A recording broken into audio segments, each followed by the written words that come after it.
Yeah.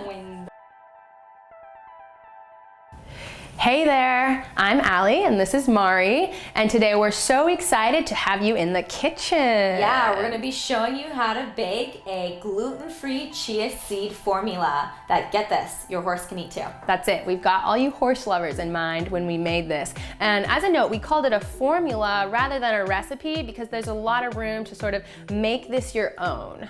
Yeah, we try to, as much as possible, cook at home so that you really know what ingredients are going into your food. It's just a lot healthier for you. Exactly. So before you get started, go ahead and set that oven to 350 degrees Fahrenheit, about 200 Celsius, and then line 2 baking sheets with some baking paper.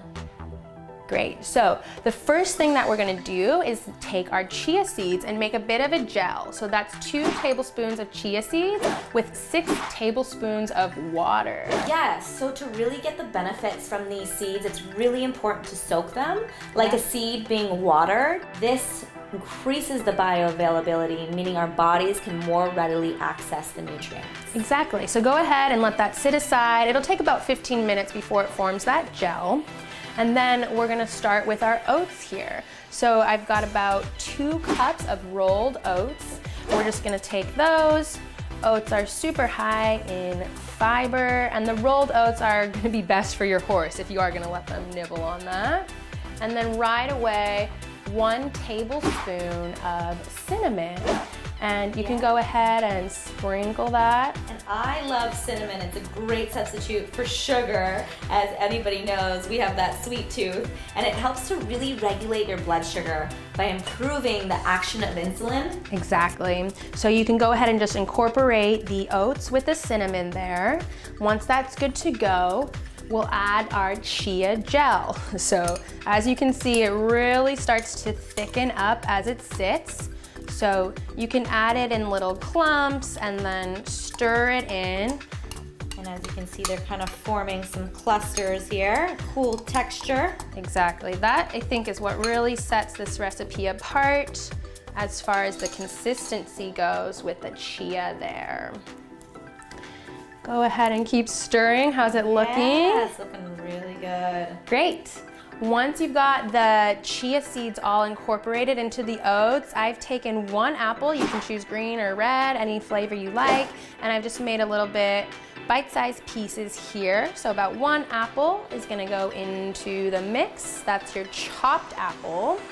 And then with your next apple, you can just take it and grate it down, any sort of cheese grater.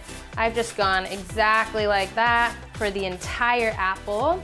I've pre-done a bit here so it's all shredded up. And we love apples because our lovely furry friend, our horses, love them too. They love apples, of course. So you can, if they love carrots more, go ahead and use carrots instead, maybe 1 of each. Again, it's all about what you and your horse want here. So we're just mixing that all through. Now, next up is gonna be coconut oil, and I've set this aside. It's actually melted here at room temperature. You can also put it in a hot pan with the stove first turned off. Yeah, we really want to keep that at a low temperature. Exactly. So if you put coconut oil or any kind of oil above its smoking point, it can start to go rancid and you really start to lose those lovely benefits. All those omega-3 fats are quite sensitive to heat. So incorporating 1/4 cup of coconut oil. And then with the honey here, I've mixed 1 tablespoon of honey with just a dash of water to sort of make it easier to drizzle on here. So taking that honey, incorporating it all through. Oh, gorgeous. We're getting those sort of clusters here, huh? Yeah, they're forming. And this will be our final ingredient going into the mix here. If you want to use something like molasses or even leave sweetener out altogether, that is totally up to you. Yes. All right, so we're all set here as far as mixing it through. Next thing is going to be putting it onto the baking trays. All right, so we've cleared everything off here. We've got 2 baking trays, each lined with a bit of baking paper. Now, two options. You can take about half of that granola and just pour it right onto the tray and then spread it out with your spatula, or you can take your spoon here, and that helps you just create these little clusters that are bite-sized for your horse. Exactly, and you can throw a few in your pocket before you head out to the barn. Use them as little treats for yourself or for your horse while you're training.